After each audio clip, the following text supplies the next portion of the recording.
નમસ્કાર ખેડૂત મિત્રો, મારી યુટ્યુબ ચેનલમાં આપનું હાર્દિક સ્વાગત છે. હવે આપણે ઘણા ટાઈમથી એક મિની ટ્રેક્ટર નાનું એવું કોઠાઉસ કહી શકાય એવું આપણે ઘણા ટાઈમથી વિડીયો મૂક્યું છે.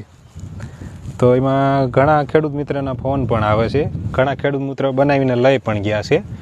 હવે એમાં ઘણાનો એવો પ્રશ્ન હતો કે ભાઈ આને વાળે કઈ રીતે શકાય, કઈ રીતે ચલાવી શકાય, કેટલો ખર્ચ આવે, કેટલી કિંમતમાં બને, ક્યાં ક્યાં સુધી મળી જાય, એ બધા પ્રશ્ન રહેતા હતા. એટલે એમ થયું કે આ એક વિડીયો બનાવીએ તો હું તમને ચલાવીને બતાવી દઉં, બરાબર. એની પહેલાં તમને એક માહિતી આપી દઉં. ઘણા મિત્રોને ઘરે પણ બનાવવાની ઈચ્છા હોય છે, તો કઈ રીતે બનાવી શકાય એ આપણે પણ બતાવી દઈએ. હવે આમાં આજે છે એ થડો બનાવેલો છે, આ છે 3315નો થડો. હવે અમે આમાં સુઝુકીનું એન્જિન પણ ચાલે, મેં આમાં સીડી હોન્ડાનું એન્જિન વાપરેલું છે.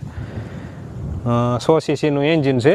હું ગેસ ઉપર ચલાવું છું અને બીજા ગેરમાં આરામથી ચાલી જાય છે. આ ગેસનો બાટલો આગળ રાખેલો છે, ઉપર રાખી છે, પણ અત્યારે નીચે મૂક્યો છે ખાલી એક ઉથલ પૂરતો. પાછલા ટાંગા છે એ 8/4ના છે, સ્કૂટીના જે ટાયર આવે એ. અને આગલા ટાંગા પણ 3.50 3ના છે, એ પણ સ્કૂટીના ટાયર છે. પછી મોટરસાઇકલનું એન્જિન છે. અને અહીંયા મેં ડબલ કાઉન્ટર કરેલું છે, જે આ છે આ જે એક કાઉન્ટર અને બીજું કાઉન્ટર. આમાં મોટરસાઇકલના ચેન ચક્કર ફિટ કરેલા છે. હવે હું તમને ચાલુ કરી અને બતાવી દઉં કેવી રીતે વાળવું, એ બધી માહિતી તમને આપું. હવે આને કઈ રીતના ચાલુ કરવું એ હું તમને ચાલુ કરીને બતાવું છું.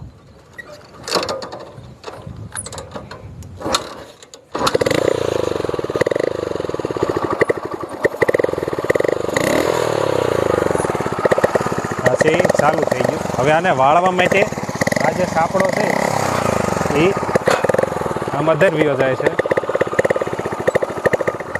આને વાળવા માટે હેન્ડલ મળી આ બીજા ગેરમાં નાખી દીધું. બસ આમ ફેરવી નાખો. પાછળ આમાં કાંઈ વજન આવતો નથી. આટલું વળ્યું, બસ આટલું સેમ ફેરવી નાખવાનું. પછી આને આપણે નીચે મૂકી દેવાનું. પછી ઊભું રહેવાનું.